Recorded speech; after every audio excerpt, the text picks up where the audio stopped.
بسم اللہ الرحمن الرحیم۔ معزز سامعین و ناظرین، السلام علیکم ورحمۃ اللہ وبرکاتہ۔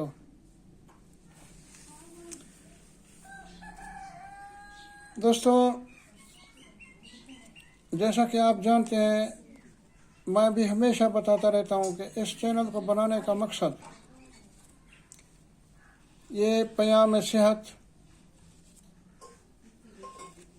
چینل پر تشریف لانے کا بہت شکریہ۔ اس چینل کو بنانے کا مقصد جو ہے وہ یہ ہے کہ ہر شخص اپنا علاج خود کر سکے آسانی سے۔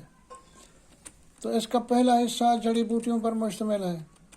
جڑی بوٹیاں بھی وہ جو عام میسر آتی ہیں، ہمارے ارد گرد مل جاتی ہیں، جیسے بھتوا، اٹ سٹ وغیرہ، کنگھی بوٹی، اسی طرح کے۔ دوسرا حصہ کشتہ جات پر مشتمل ہے، اور کشتہ جات بھی وہ جو ہر شخص آسانی سے بنا سکتا ہے۔ اور اس کا اب تیسرا حصہ بیماریوں اور ان کے علاج سے متعلق ہے۔ تو کافی دنوں کے بعد حاضر ہو رہا ہوں، امید کرتا ہوں آپ درگزر کریں گے، معاف کر دیں گے۔ تو آج میرا موضوع ہے جلودھر یا جلودھر بھی کہتے ہیں بعض لوگ، استسقا، جلندھر، انگلش میں اسے ڈراپسی کہتے ہیں۔ تعریف: اس مرض میں جسم کے کسی حصہ میں پانی جمع ہو جاتا ہے۔ وجوہات: دوران خون کی رکاوٹ کی وجہ سے قوت جاذبہ کم ہونے کے باعث آب خون تراوش پا کر جلد کے نیچے کسی اندرونی اعضاء میں جمع ہو جاتے ہیں۔ دل، جگر اور گردوں کی خرابی سے یہ عارضہ پیدا ہو جاتا ہے۔ یہ پانی تمام جسم میں جلد کے نیچے جمع ہو جاتا ہے اور پیٹ مشک کی طرح پھول جاتا ہے۔ اور اس مرض کی کئی اقسام ہیں۔ نمبر 1، استسقا عامہ، یعنی عام استسقا۔ نمبر 2، استسقا ذکی یا بطنی۔ نمبر 3، استسقا دماغی۔ نمبر 4، استسقا حجاب القلب۔ نمبر 5، استسقا صدری۔ اسی طرح جو ہے یہ استسقا کی قسمیں ہیں۔ علامات اس کی یہ ہے کہ علامات اس کی یہ ہے کہ مریض کا پیٹ بڑا ہو جاتا ہے اور مریض پیٹھ کے بل لیٹے تو دونوں طرف بھاری پن معلوم ہوتا ہے۔ ناف باہر نکلی ہوتی ہے، جو اس مرض کی خاص علامت ہے۔ مریض کو ایک طرف لٹا کر عضو پر ہتھیلی لگانے سے دوسری طرف ایک یا دو انگلیوں کے ذریعے حرکت دینے سے ہتھیلی کو پانی کی لہریں محسوس ہوتی ہیں۔ ہتھیلی کو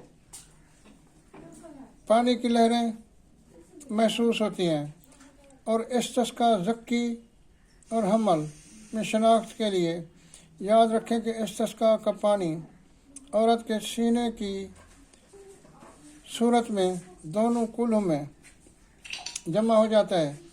اگر استسقا پھیپھڑوں کی خرابی کی وجہ سے ہو تو پہلے پاؤں پر ورم آتا ہے، پھر آہستہ آہستہ پیٹ اور تمام جسم پھیلتا ہے۔ اگر یہ عارضہ جگر کی خرابی کی وجہ سے ہو تو ورم پہلے پیٹ پر اور پھر باقی جسم پر پھیلتا ہے۔ اور اگر مرض کا سبب گردوں کا نقص ہو تو ورم پہلے آنکھوں پر نظر آتا ہے، آنکھوں کے پپوٹے متورم ہو جاتے ہیں اور پھر تمام جسم متورم ہو جاتا ہے۔ اگر مرض کا سبب انیمیا ہو تو ورم خفیف ہوتا ہے، اور آرام کے بعد خون کا عارضہ دور ہو جاتا ہے۔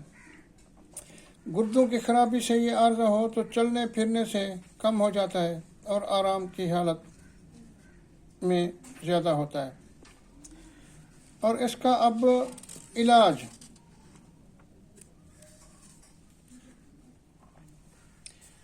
اس کا یونانی علاج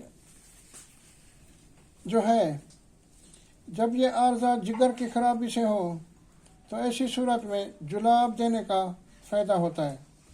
تازہ پانی 7 تولہ، شہد 2 تولہ ملا کر روزانہ پلائیں۔ اس سے 2-3 دست ہو کر مادہ مرض کا اخراج کے لیے دوا المسک معتدل جواہر والی 6 مشق کھلائیں۔ اور مجربات جو اب میں آپ کو بتا رہا ہوں یہ استسقاء کے لیے یعنی جلندھر کے لیے بہترین ہے۔ شربت دینار، بیج کاسنی پھول گلاب ہر ایک 6 تولہ، چھلکا جڑ کاسنی 9 تولہ، گل نیلوفر گاؤزبان ہر ایک 3-3 تولہ کو کوٹ کر آدھ سر پانی میں جوش دیں، اور اس طرح میں 8 تولہ بیج کسود پوٹلی باندھ کر بندھا ہوا لٹکا کر رکھیں۔ بعد میں چھان کر چینی سفید 1 سیر شامل کر کے شربت تیار کریں۔ شربت تیار ہونے پر آگ سے نیچے اتار لیں اور اس میں ریون چینی 4 تولہ صفوف ملا کر شامل کر لیں۔ خوراک 3 سے 4 تولہ ہمراہ پانی استعمال کرائیں۔ استسقاء کے لیے یا سول کلیہ کے لیے یہ بہت نافع ہے۔ پیشاب کھل کر آتا ہے، جگر کے سدوں کو کھولتا ہے، قبض دور کرتا ہے اور بچادانی کے امراض میں بھی مفید ہے۔ کھار چرچٹا، یہ چرچٹا ایک بوٹی ہے، پٹ کنڈا بھی اسے کہتے ہیں، اپا مارگ بھی کہتے ہیں۔ تو چرچٹا یا پٹ کنڈا کے سالم پودے کو سایہ میں خشک کر کے مٹی کے بڑے برتن میں ڈال کر جلائیں اور بترکیب معروف کھار بنا لیں، یعنی نمک لے لیں۔ خوراک آدھے سے 1 ماشا استسقاء کے لیے مفید ہے۔ چرچٹا یا پٹکنڈا، اس کا مضمون کتابوں میں مل جاتا ہے اور میں بھی موقع ملنے پر آپ کو دکھا دوں گا۔ ابھی سردیاں ہیں، سردیوں میں یہ خشک ہو جاتا ہے، گرمیوں میں تر و تازہ ہو جاتا ہے۔ دوائے استسقاء، اسارہ ریوند مدبر 1 ماشا کلمی شورا 3 ماشا دونوں کو کھرل کریں۔ یہ ایک خوراک ہے، ہمراہ ارک سونف استعمال کریں۔ صرف 1 خوراک روزانہ 1 ہفتہ دیں۔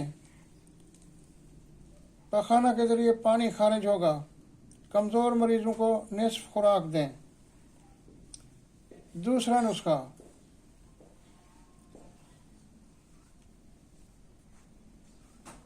استسقاء کی جملہ اقسام کے لیے اونٹنی کا دودھ 7 تولہ، گل قند 4 تولہ ملا کر پلائیں۔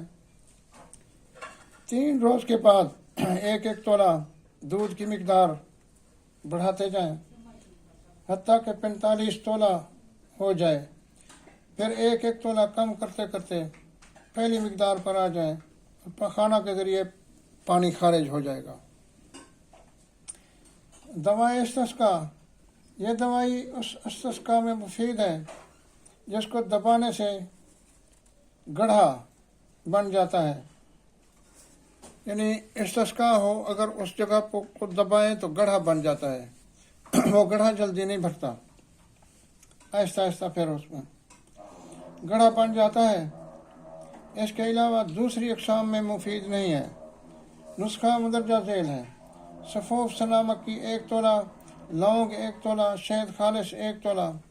پہلے ہر 2 کو باریک کر لیں اور شہد ملا لیں، بس تیار ہے۔ 3 خوراک دیں۔ تو اذان ہو رہی ہے، تو امید کرتا ہوں آپ کو یہ ویڈیو پسند آئے گی۔ ویڈیو کو لائک کر دیا کریں اور چینل کو سبسکرائب کر کے شکریہ کا موقع دیں۔ تو اگر اللہ تعالیٰ نے زندگی بخشی تو اگلی ویڈیو میں ملاقات ہوگی، تب تک کے لیے اپنی دعاؤں میں یاد رکھیے گا۔ اللہ حافظ۔